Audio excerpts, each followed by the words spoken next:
And that one. Okay. See, young techies, how well I'm doing.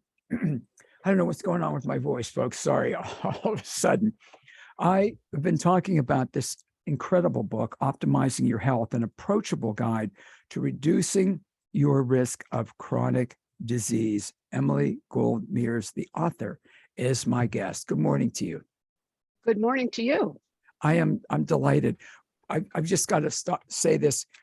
It's so readable. And, one of the things I'm not a researcher. Sometimes, I like to try to read some medical stuff that's I'm looking up words all the time, trying to put it together, trying to understand it. You present the information and your research so directly. I love Well, thank you. Seriously. Thank you for saying that. Well, My approach was to make it accessible for the everyday health consumer.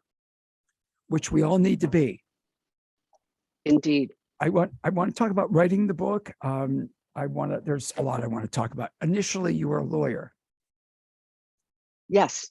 Yes, Yeah. that is true. That is true. I'm not proud of it, but it's true. No. I Not proud of it. I did not love the practice of law at all, but it gave me really excellent research skills. And I love to research things. So, and it enabled me to distinguish between fact and fiction, which I now use to determine science versus pseudoscience. So for that, I am grateful for my law education. And there's a lot of pseudoscience out there. And again, I'm jumping all around, Emily. So I hope you don't mind. One of the things that, and you write about it, but one of the things that we hear, people with, well, I looked it up. Well, what did the algorithm send you to? I don't know. Is it valid? Is it good information? Is it hype? And that's one of the things that you do because you've researched it. I have, and there are 200 footnotes in the back of this book just to confirm that everything I write about is evidence-based. I didn't make it up. It's not pseudoscience. It's based on clinical studies and vetted science. Which is great. And again, I appreciate that because there's so much information. How do you know what's good? And even with the information, you're able to write about it in a way that we can all understand and know what the good research is, because there's so much out there. And depending on the sites, I could go on and on.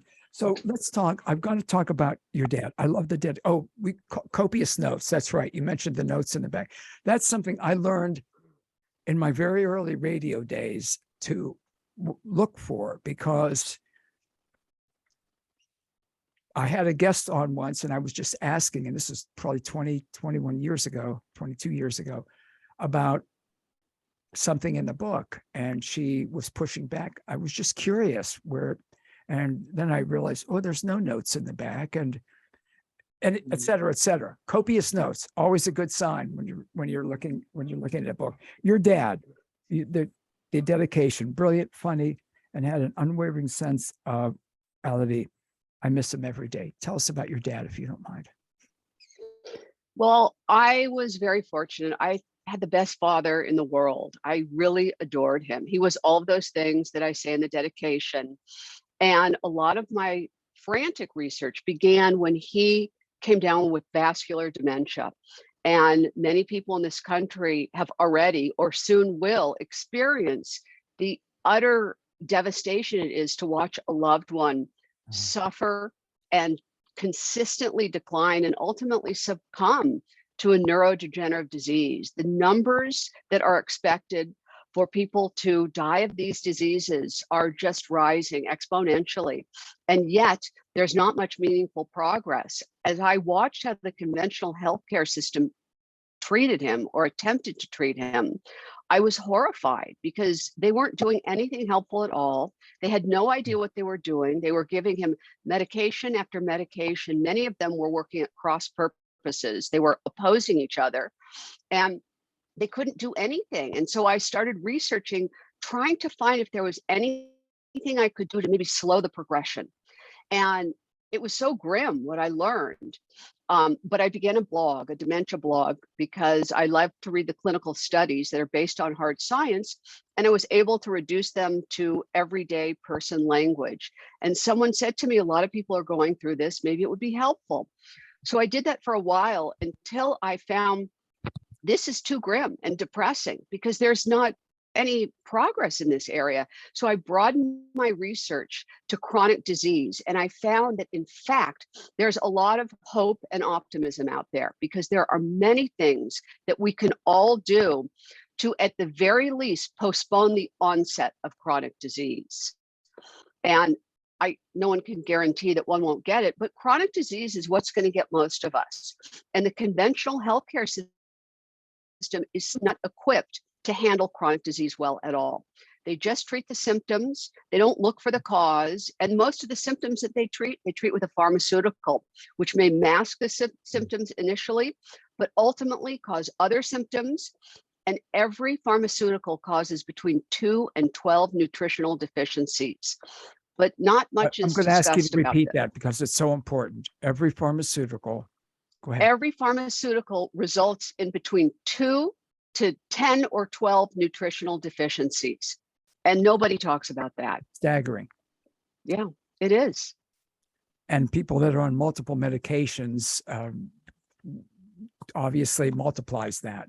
One of the things that concerns me is that, again, I'm not anti-drug companies. I'm not, people have to make their own decisions, but it's like, so you've got your cholesterol is high, or you're diabetic. Don't worry about changing your diet. Don't worry about walking and exercising. We'll give you this. And then I call them the kicker drugs, because then you'll see an ad. If you're taking this, if you take this with it, it's, it's like, wow. Yeah. Wow. And wow is right. You write in the book, hold on, I've got, the United States is becoming the sickest nation in the Western world because of the epidemic of chronic disease. Yes, it's true.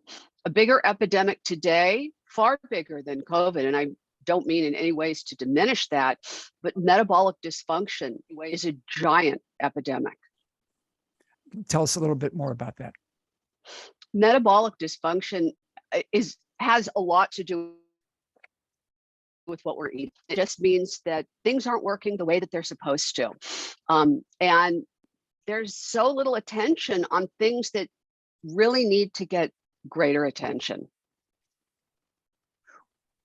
In the book, again, I showed you before, I've got so many pages turned down. I've got to, let me see if I can, I'm seriously, there's so many places I want to go, but you go through a lot of things. I want to jump into the glucose. Forgive me, I'm very, discursive brain. I jump around, I'm chaotic.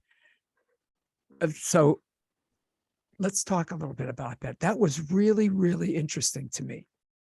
Okay, I love it too. I'm fascinated by it. I love to collect data because one of the premises that I think everyone should adopt is you cannot manage what you can't measure, or you cannot, you can't fix what you can't identify.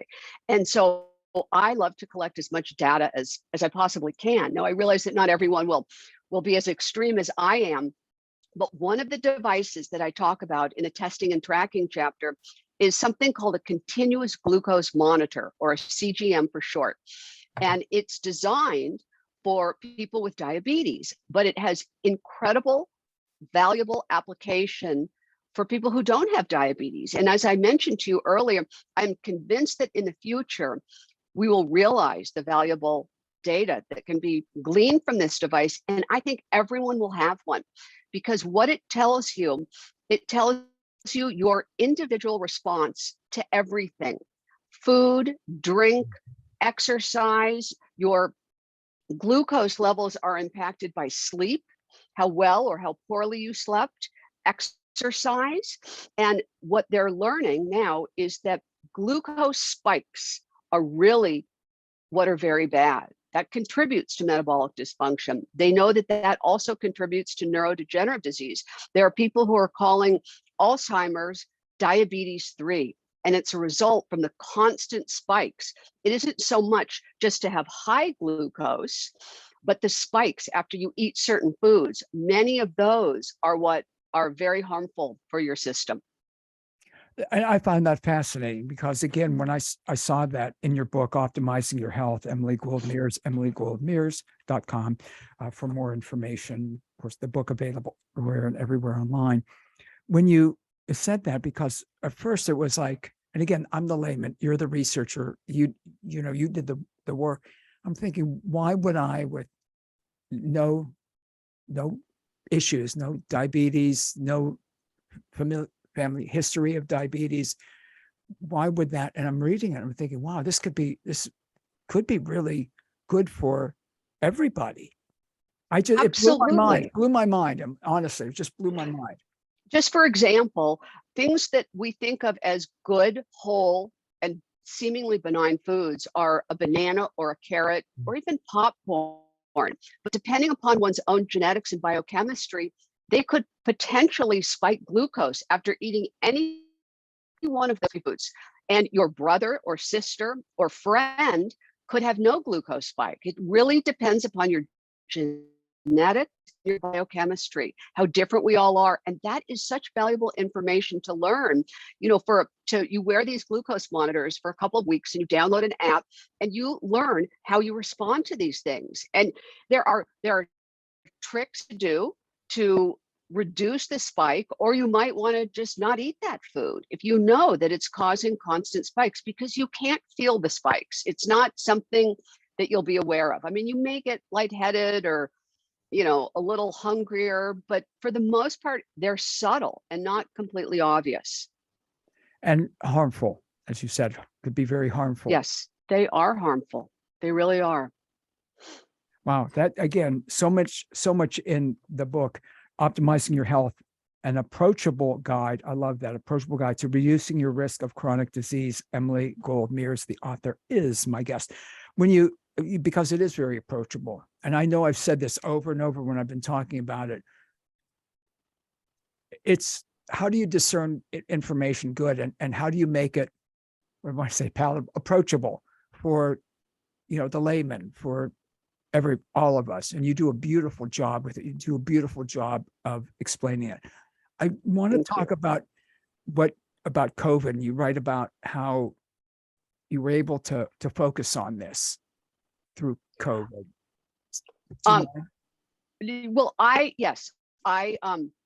Because of the lockdown, everything that I had planned, of course, like everyone else, was canceled. Conferences that I had planned to attend to. I was even asked to speak at a scientific conference in Rome, Italy, as the only uncredentialed non-scientist among 85 global scientists. And that was postponed twice and ultimately went virtual. But it gave me the time. And I have been attending probably 8 to 10 conferences a year for maybe 4 or 5 years, reading so many books that I can't even enumerate how many, taking online courses, listening to other podcasts. And I'm a kind of a maniacal note taker. It helps me process new information. But then I never look at the notes. So I had notebook after notebook filled with notes from all of this new information. And with lockdown, I thought, I need to do something to not go crazy. I have to keep my mind engaged. So I gathered all my notes together and I divided it into topics. And I could have made it bigger. As a matter of fact, the book was bigger, but my editor said, you have to cut this down by a third. It's too much information.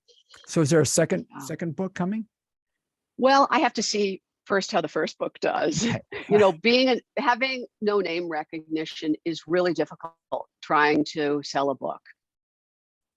But the importance of it can't be overstated, again, because we all need to learn this, and you go through everything. And again, as I said, and I showed you earlier, I have so many pages turned down. We hear a lot about the gut microbiome. There's been so much. New Scientist has had great articles about it. We hear it everywhere. A lot of people don't understand it, don't understand the effect. And I've had some guests on, and it was very anecdotal for me. I really, a few years ago, really wanted to dramatically reduce my sugar or added sugar intake, not using any sugar and watching and label reading to see how much added sugar is in. So I started using stevia, and it was okay initially. I mean, I could manage it, but it's getting a little aftertaste. And I learned that the gut microbiome can actually change. Now it tastes wonderful for me. To me, it's so different how that can affect you. Does that make sense to you? Absolutely, it does. And the gut microbiome is kind of like the darling of health right now because it's relatively new science. And more is being discovered each and every day. But the state of your gut health affects the daily quality of your health. And interestingly, every 2 to 3 weeks, you generate an entirely new gut lining, which may be the explanation for why at first you found stevia to be a little bitter, but now you've adjusted to it. And the real key that is important is that you have to maintain a balance of both good and bad microbes. We have trillions of microbes in our gut, and you want to have homeostasis. And dysbiosis is when there's an imbalance of good bacteria, and that will lead to dysfunction in many areas of the body. And most of us are walking around with some level of dysbiosis because of our diets. Yeah, our diet, especially the American, what do they call it? This standard American diet. That's SAD, folks, SAD. And exactly, it's awful. You know, fiber. You're right about fiber. And again, for me, I went vegetarian in 1970 when I was in high school. I went vegan 20 some years ago, but I always say a healthy vegan diet, because with all the processed vegan products, which I think is great on the animal cruelty and environmental side, it's wonderful. They're still processed foods. So when people say, I say vegan, and they say, oh, you eat healthy. I said, I do, yet I could be vegan drinking certain beers all day and eating potato chips, depending on what they were fried. And that's certainly not a healthy diet. It might be fun for a day or two, but it's not healthy. That fiber, the issue with fiber and how so many people, and forgive me, we all have trouble moving their bowels. That's critical to do so. Yeah. So that fiber, talk with us a little bit about that.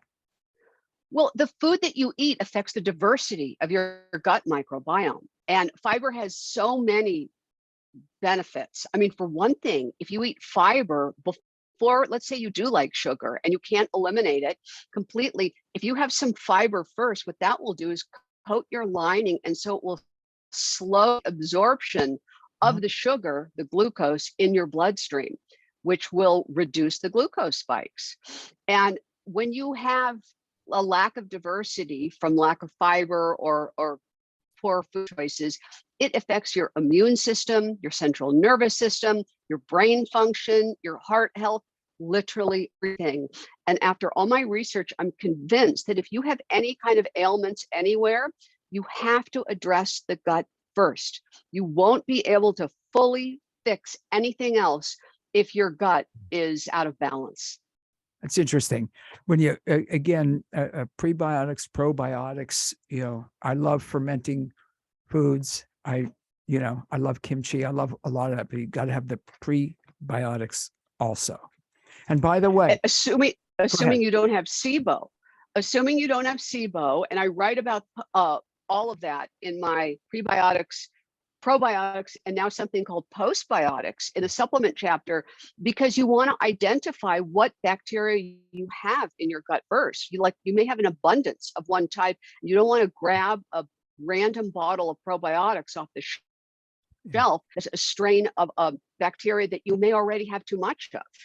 So it's important to know what's going on in your body. And you learn so much with Emily Gold Mears' book, Optimizing Your Health, an approachable guide to reducing your risk of chronic disease. I can't say enough about the book and how I'm serious. And I'm an obsessive reader. People always say you talk for a living. I read for a living. And I learned so much. I get my age, I thought I know about nutrition, and I, not arrogantly, but I've read about it. I knew nothing. So I knew some, but not as much as I know now. And I want you'll be able to see, no one else, that I'm hydrating. I'm hydrating. Good. A I am. lot, a lot. I'm glad to see that, because yes, one of the main functions of water is to aid in the transmission and absorption of vitamins, minerals, and nutrients into our cells. And while we all hear about 8 glasses of water a day, that's simply an average. And that depends upon one's size, how active they are, what climate they live in. But hydration is truly a critical component of optimal health. Can So make a that's big good difference. to see. Yeah. Well, again, you're the inspiration. I mean, I'm glad to hear I that. was reading, because I've always said, I need to drink more water. I need to, excuse me, drink more water. I've got to, but not like I am now. And the other Well, thing, here's one more tip. please. One more tip for you, which I think I write about it in the book. But what I do now is, depending upon the quality of your water, which is critical to have good quality water, because a lot of our water systems, depending upon where you live, can be quite tainted. But another thing to do is to add electrolytes to your water to ensure that your cells are truly absorbing. So that's a little trick, easy to do. In the morning, I have a big glass of water with a little cap full of these electrolytes, and I hope that it improves my hydration. That's great. That's wonderful. Where you again, protein. I'm jumping all around protein, because you write about it differently than I've read about it before. Everybody has a number, a gram per, or half a gram, or and how does that translate, and what does it mean? And you really wrote about some things about protein that, again, blew my mind. Tell us about protein. I find protein to still be a vexing topic. I find it confusing, because first of all, those dictates a half a gram or a gram per kilogram of body weight. That is just a random average. And it depends, once again, on one's size, one's age, one's level of activity. Now, we all need protein, but quantities of protein vary from individual to individual. As we age, we need more protein, but the proviso is not too much protein, because too much protein can trigger something called mTOR, which will accelerate aging. So the protein thing is really, really complicated, but one definitely needs sufficient protein, because as we age, you also are subject to sarcopenia, which is muscle wasting. And there are an endless quantity of reasons, but it's hard to figure out the appropriate amount of protein. I mean, that sort of guideline of half a gram or gram per kilogram of weight is a place to start. But I think, as difficult as it can be, it's probably best for people to test on themselves. Now, there's not an actual test that I'm aware of that you can do, but you can see how you feel. Nobody knows better about one's body than the owner of that body. And if you're dragging and you don't feel quite as energetic, or you're losing muscle mass, which is really a problem as we age, that you might want to step up your protein. Wonderful. When you were talking about water and hydrating before, you talk about the chemicals, BPA. I mean, something that I, for decades, have been anti-Teflon and anti-aluminum. And there's a lot of validation in your book about that. When people would say, you're wacky, why would, it's so much easier. It's so much easier to have Teflon. And again, I'm decades and decades and decades older than you. I remember when it first, and I still see ads for it. And it disturbs me that these chemicals, and some of these forever chemicals, are still allowed to be. It is shocking. I have a whole chapter on toxins, and the chapter begins by my statement that there are 85,000 chemicals that are allowed in everyday use in the United States. Many of these chemicals are banned in other countries. And what's even more dangerous is the unknown effect of the chemical combinations. And there's no focus on that whatsoever. And there's chemicals in the air, in the water, in the soil, in your cleaning products, in your personal care products, in the cookware, in your mattress, where you spend an average of 8 hours a night sleeping. Many of them in the state where I'm from in California, there's a law that every mattress sold has to be doused with fire retardant because someone a long time ago was smoking in bed and fell asleep and the mattress caught fire. And so now the rest of us are supposed to sleep on these chemically doused mattresses. I mean, there are ways to get around it. You can buy from other companies, but our approach to chemicals is really concerning because I know for certain that toxin exposure is a component of every disease. You all, and again, since you mentioned that about mattresses, et cetera, your resources, chapter 19 in the book is great because some people are going to think, okay, so I know that's bad. What's good? What are good? And by the way, you had, I think in cleaning things, Dr. Bronner's soap used for more than half a century. I still use it, the peppermint. And I love that. I love Dr. Bronner's. You can do everything.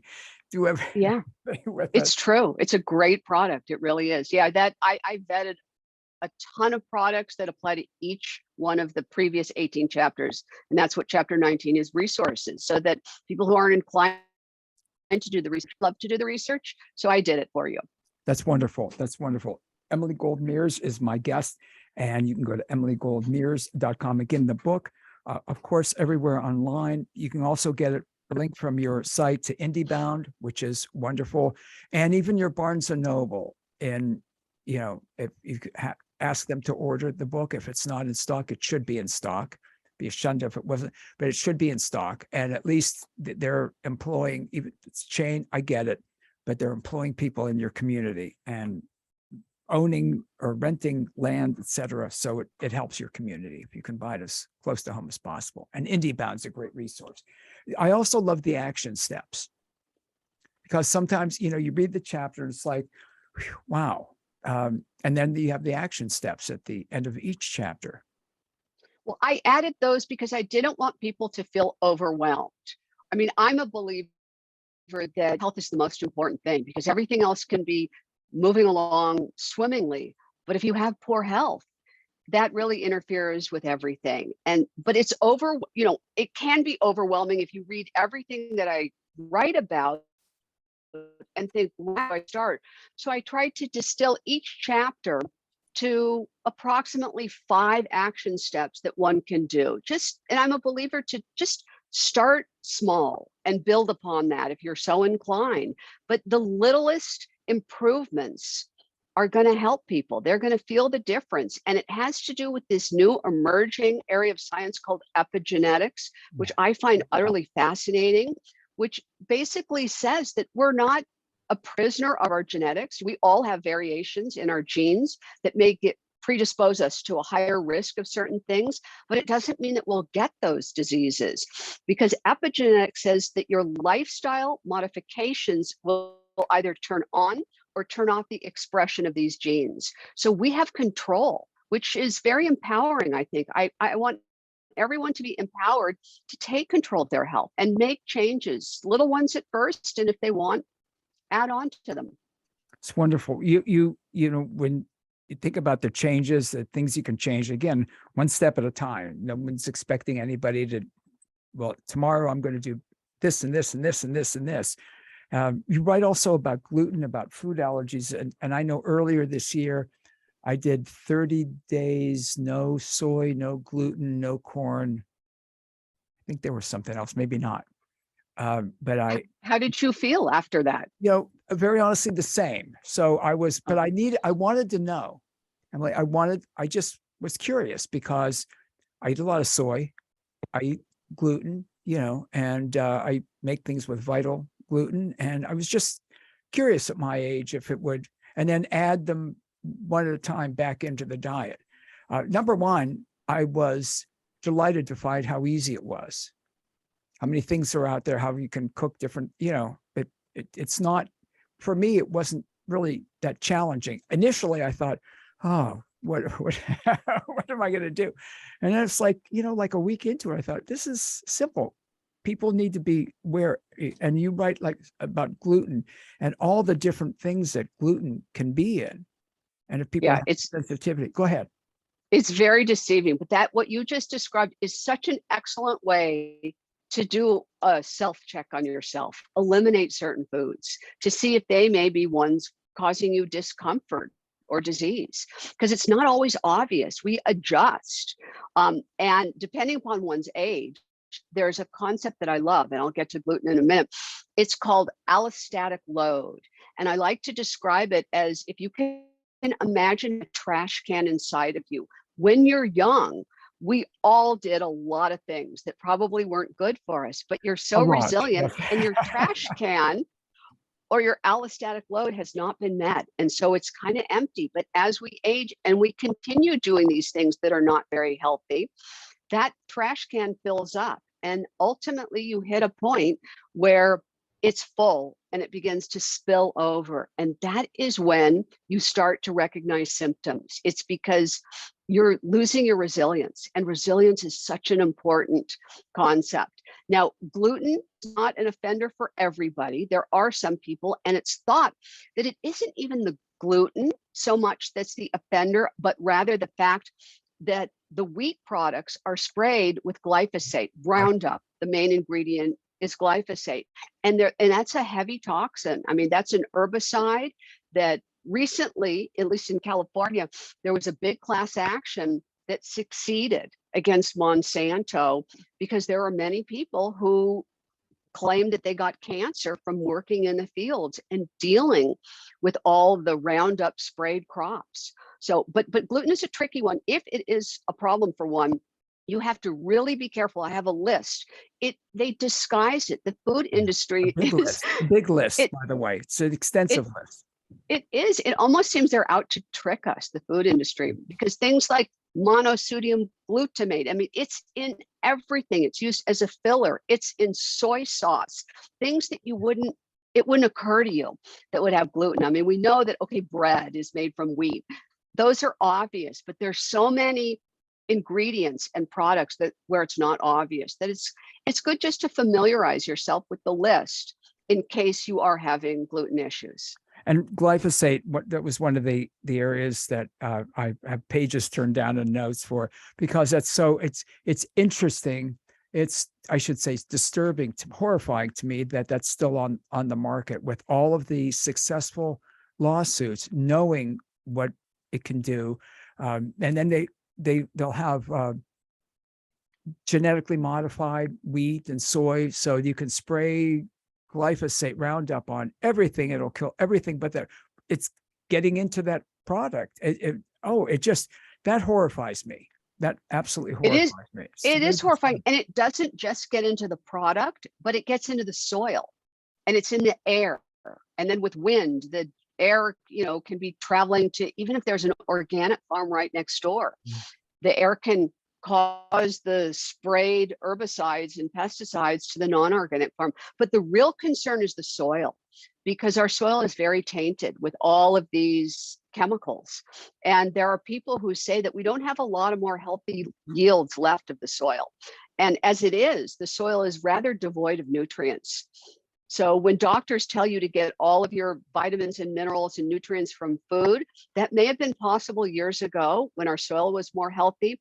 It's simply no longer possible to do so. Scary. And again, the fact that corporations are able to, with lobbyists and whatever, I'm saying not you, but they push these things through and keep them, such as glyphosate. And I'm not saying would be good for any farmer to use it, but the fact that a layman, that I could go and buy gallons of it with absolutely just put it wherever I wanted. And again, neighbors, you were saying about in the air. I remember reading an article a number of years back in a publication. I know people think, why were you reading it? Farm and Dairy, about pesticide drift. And they were cautioning people that, farmers because of the air, can drift onto your neighbors in other areas. And that, again, exactly. That's exactly right. Yeah. We're good. Fasting. There's so many things. I hope you'll come back, but fasting. Absolutely. Fasting. You've got a lot of information on fasting in your book. Yes. And one thing I want to start out by saying is that fasting has been around for a long, long time, and it's a tenet of many different religions. And now it's become very popularized in terms of improving your metabolic health and your gene expression and reducing your chronic disease risk. But there are certain provisos. Women need to be careful because depending upon your age, extreme fasting can upset your hormonal balance, and that will cause other problems. So it's not something that just because it's popular, everybody should do without investigating what's best for them. Because there's a lot of different types of fasting, but some of the benefits are weight loss, improved gut flora, improved blood lipid and glucose control, and overall metabolic health. And it stimulates the production of ketones, which are an alternative energy source. That's why the biohackers like it, because you begin to burn ketones instead of glucose, and that's makes you more metabolically healthy. And if you don't want to just do a water fast for a day or 3 days, or even more extreme as some do, you do what I do, which is time restricted eating. I compress my eating in about 8, maybe 10-hour window, and I fast for the rest of the time. And that gives my digestive system a rest, which is really important because for years we've been told to eat all day and have little snacks. And maybe if you have serious hypoglycemia, for some people, perhaps that's required. But for most of us, it's not good because your digestive system is constantly working, never has the time to rest, and you never encounter this process called autophagy, which is the clearance of bad cells. As we age, our cells are dividing and many of them become zombie-like, and you want to get those cells out, because if you don't, that's the precursor to inflammation, which then is the driver of most disease. Yeah, very interesting. A couple of things. I love the stories that you write about personal, and some very personal, your sons and you. And I appreciate the fact that you were so forthcoming with us. Thank you. Because it really helps you understand it. Just if you've got a minute, the confirmation bias and illusory truth effect. It's kind of talking about before with the internet. Tell us a little bit about that, Emily Gold Mears, if you would. Well, confirmation bias is something that we all suffer from, me included. And that's when you tend to seek out articles or concepts or phrases that confirm what you already believe, and you seize upon those. And that's human nature. But so we have to kind of fight against that. And the more these illusory truth is, the more false things are repeated, the more they're accepted as truth. And we see that in politics and in marketing. It's kind of the premise of both of those fields, but it has no business in science. It just doesn't. Science and health and wellness, that should not be allowed at all. We have to eliminate pseudoscience. And that's what I love about your research and your book, because this really, it separates it. The average person isn't going, you've done the homework for us. And again, yes. I get that confirmation bias. I understand that with news, different cable news channels. And it's scary because people are getting so much bad information, misinformation, disinformation. And now we've got, with health, optimizing your health, Emily Gold Mears, to do all the homework. I love how you said, how you wrote it, and about Mark and about your sons and the acknowledgement in the back. It's very, very beautiful. If you could take a minute, I wish we had hours to go. EmilyGoldMears.com, a little bit about your website. Well, my website is actually under construction. It needs a lot of improvement. It's there, it exists, and you can click on the link to buy the book, but I'm going to expand my website because I keep doing research and I want to have updates and talk about all the new things I'm learning. So I'm trying to revise my website so there'll be a place for me to post all the new interesting things. So that's to come, but it exists in sort of a basic format right now. And it's, again, wonderful. You've got to get this book. I mean, everybody needs to read this book, and younger people, older people, and everybody in between. You really understand it. Again, how you explained that. I could go on and on about the glucose, about the microbiome, things that I don't mean to say, things I thought I knew something about, not to your level, but just thought about glucose and thought, well, I'm not diabetic. How could it, impact me? And my sugar's fine. I blood work and that's fine. And that's like, wow, different, like you say, different foods could affect different people. Like when you said the banana, the carrot, etc. And it's just, I've learned so much, and I've got tons and tons of more questions. So I hope we can do it again, but you've got to get this book and read the book. Once again, it is so readable. It is so approachable, as you write, Approachable Guide to Reducing Your Risk of Chronic Disease. And it just broadened my mind, gave me such a better understanding. Even an old man like me that likes to think that I read good articles and good books about things, but you've done it all with this, and I'm eager to see the blog. Do you know any idea target date when the new website's going to launch? I'm looking right now for the right web developer, because that is not my jurisdiction at all, technology and web design. So I need someone to help me with that.